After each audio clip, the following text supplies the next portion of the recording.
reflexão com Padre Martinho Lenz. Do mês de maio francês de 1968 para o Brasil de hoje. Recordemos o que foi o mês de maio de 68, há 50 anos. É um mês de maio como este que passou.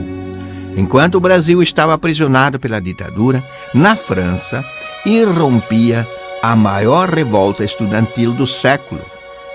Assim nos recorda Juan Arias em um comentário na revista, no jornal El País, do dia 30 de abril.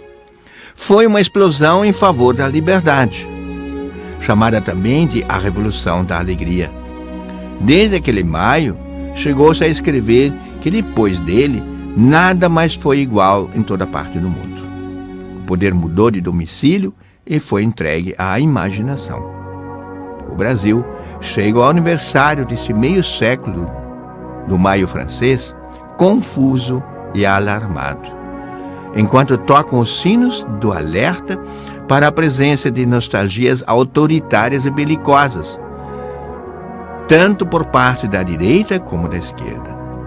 Seria preciso se perguntar se o Brasil de hoje, que derrotou a ditadura militar, deveria se espelhar naquele mês de maio francês que despertou a sociedade conservadora, classista e tediosa, com o desafio da imaginação no poder e com o lema "Destruam as engrenagens", dois dos grafites nos muros de Paris que percorreram o mundo.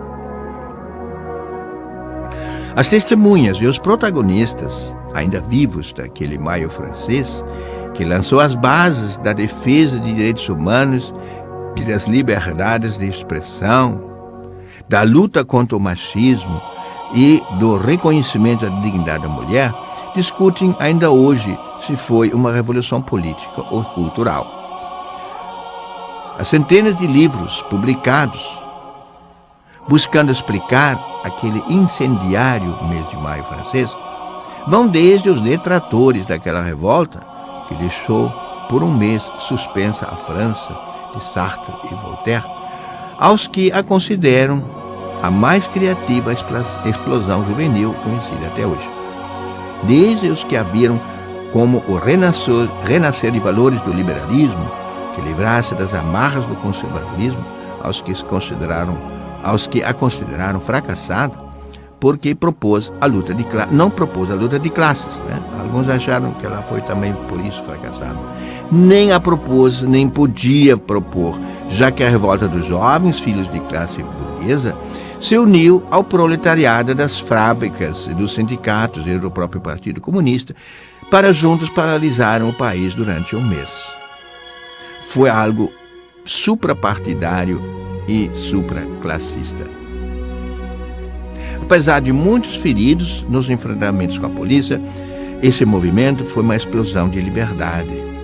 Expressos esses desejos de liberdade nos grafites, como, por exemplo, "Façam amor, não façam a guerra", e "Sejam realistas, peçam o impossível". Aqueles estudantes eram lúdicos, queriam romper com o conservadorismo que os havia amarrado. Se o Brasil de hoje quisesse se espelhar naquele maio francês libertador, poderia se inspirar nos lemas dos jovens da época, como, por exemplo, a imaginação no poder. Por acaso podemos considerar imaginativos boa parte dos senhores deputados e senadores que hoje estão aí se perpetuando no poder, ou dos próprios magistrados do Supremo Tribunal Federal, que parecem petrificados em um tempo que já não existe, falando muito de si mesmos? Existe, por acaso, imaginação no nosso governo? Em seus ministros opacos e na maioria dos candidatos à presidência? Que nem conhecemos direito? Existe imaginação nos partidos, nos quais há políticos que já militaram em 8 partidos diferentes, troca-troca de partido, e estão hoje envolvidos em processos de corrupção, são mais de 90, que estão agora postulando a reeleição. Terão eles a imaginação de que fala a Revolução de 68? Duvido. Pense nisso, meu irmão, minha irmã. enquanto protestamos contra essa trágica cumplicidade na corrupção que permite aos atuais governantes se perpetuarem no poder e que impede a oxigenação e a renovação de seus líderes e que bloqueia as novas gerações.